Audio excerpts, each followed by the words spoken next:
Heya Cryptozens. Tonight's show: Ethereum's 7-block reorg, Bank of India's CBDC plan. It's 10 p.m. Pacific time. The date is May 29th, 2022. Welcome back to the Crypto Overnighter. My name is Nicodemus. I'll be your host. The cover model for this podcast is Tex, and together we take a nightly look at the crypto, NFT, and metaverse space and the industry that surrounds it. So take a minute, go ahead and subscribe to the podcast now, because we're here at 10 p.m. every night so that when you leave in the morning, you have the crypto news analysis that you need to start your day. And keep in mind, nothing in this show should ever be considered financial advice.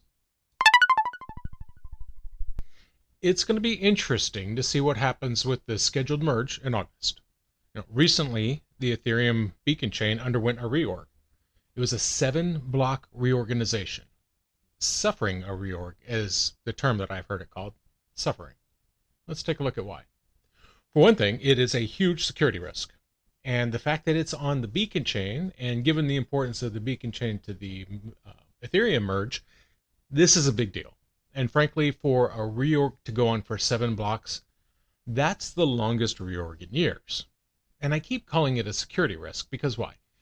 Because whether by accident or design, by bug or malicious attack, a reorg is a big deal because that means that there is a duplicate version of the blockchain. It means 2 blocks were minted at the same time, which is not supposed to happen.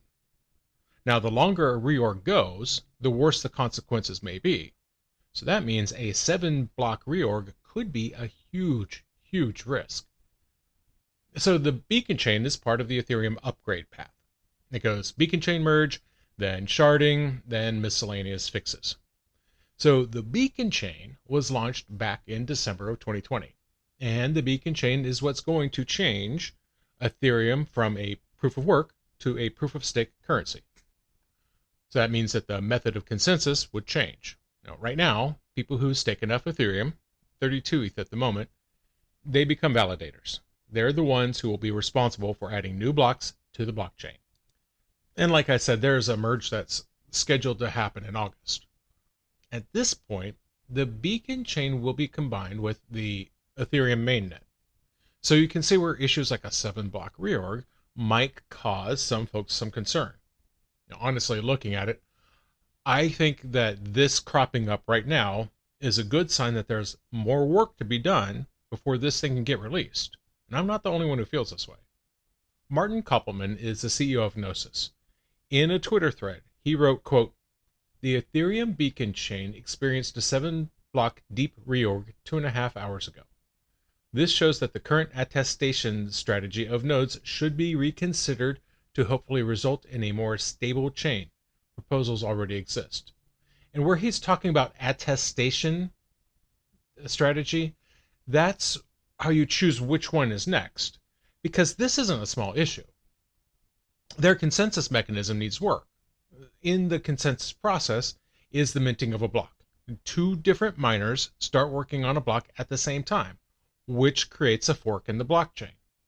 So the next miner chooses which fork is the right fork. And we were just talking about that attestation strategy. That's where this comes into play.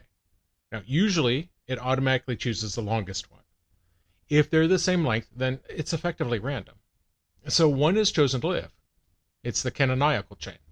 The other fork dies. And not only does the fork die, but all the transactions die as well. So in this case, 7 blocks were added to the chain. That was the loser. When it was dropped, 7 blocks of transactions were lost. That's 200 to 300 transactions with a value of about 2 ETH. That's 200 to 300 transactions per block.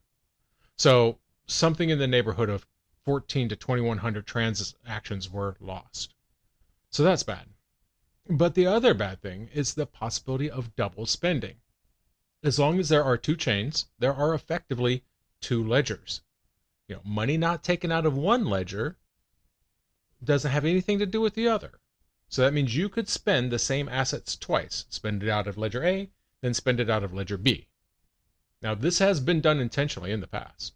The Zengo wallet attack in 2020, that's an example. What they would do is they'd send a transaction, but with the minimum fee, and then they immediately override it. They bump the transaction fee up, and that way the miners are more likely to process their transaction first. Then they redirect the funds to a different address. It does not look like that's what happened in this case. It looks to be a problem in how they decide which is the correct fork, the attestation strategy. Of course, just like everything else in crypto, people are talking. Vitalik Buterin got involved. Now, he threw out a theory that the problem could have been started because some miners are running outdated versions of the mining software. Now, last year, Buterin, he co-wrote a blog post on this subject, and they said, occasionally bad luck can lead to 2 to 5 block reorgs. Reorgs longer than that are almost always due to extreme network failure, client bugs, or malicious attacks. That said, pretty much everybody agrees that this was probably bad luck. Possibly their attestation needs to be updated. Possibly, but probably not a malicious attack. So the market's looking a little unsettled out there. A little bit of red, a little bit of green, a whole lot of uncertainty. Let's check the numbers. At the time of writing, the global crypto market cap is $1.22 trillion. It is a very slight increase from the $1.2 trillion of yesterday. It's up 1.3% in 24. The top 5 cryptos by market cap are Bitcoin up 1.23%, Ethereum up 0.95%, Tether, USDC, and Binance Coin down 0.25%. And the NFTs. The global NFT market cap is up over $11.42 billion. Sales volume is down 1.69% in 24 hours. According to CoinMarketCap, the top 5 NFT collections by sales volume are Bored Apes, followed by Otherdeed, Goblin Town, Mutant Apes, and Boki. Keep in mind, some of these collections have very volatile prices, so please do your own research. On Friday, the Reserve Bank of India, or RBI, they made an announcement about launching a CBDC. Specifically, their announcement said that they were looking at a graded approach to a CBDC implementation. So the RBI released their annual report Friday, and in that report, they said they were considering the advantages and disadvantages of having a CBDC for India, a digital rupee. And their plan includes several steps to get to that end. They're talking about having a proof of concept, and then trials, and then finally implementation. So they've spent some time considering whether this is something they could even do or not, and how they wanted to go about it. Nirmala Sitharaman is an Indian economist. He is also working as the Minister of Finance and Corporate Affairs. Last February, he made mention of creating a digital rupee. And the reason is to spike a, quote, significant boost to the local digital economy. The Reserve Bank emphasized in their report it's important that India's CBDC adheres to India's monetary policy and financial stability. With those requirements in mind, the RBI is now researching different ways to approach a CBDC, and they want it to coexist with fiat, not replace it, not disrupt it. Now, the same somewhat infamous Indian Finance Bill 2022. That's the one where they set a 30% crypto tax on unrealized gains. That's also the bill that created the legal framework for entering a digital rupee. So as mentioned, the RBI is proposing a 3-step graded system to roll out a CBDC, quote, with little or no disruption to the traditional finance system. So this locks in their plan to establish their in-house CBDC by 2023. And I get why they're looking at CBDCs. I mean, they're looking at it proactively. The government's official stance is that cryptocurrency is a payment method that should be legalized. That said, from their standpoint, the biggest risk of crypto is the dollarization of the Indian economy.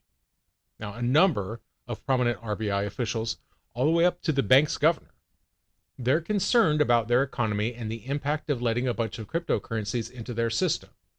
They're worried about the effect that the US dollar would have on the rupee.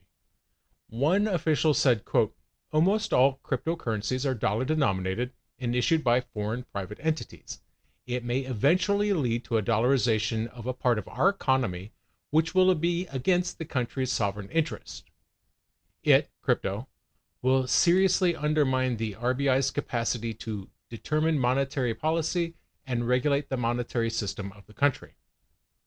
And, much like taxes, crypto regulation in India is inevitable. They can't just ignore it. The Finder's Cryptocurrency Adoption Index measures the growth of cryptocurrencies worldwide. This is a product of an ongoing survey of internet users in 27 countries. According to a recent study put out by them, India ranks first in a list of 27 countries. They're first in terms of crypto ownership. According to this index, 29.9% of Indians own crypto. That puts them ahead of Nigeria's 26.5% and Vietnam's 26.2%. That puts them double of the global average of 14.6%. And finally, the RBI has committed to putting in 75 digital banking units in 75 districts by the end of 2022.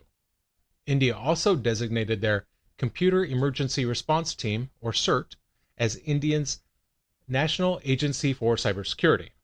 Now, this has obvious implications for the cryptocurrency sector.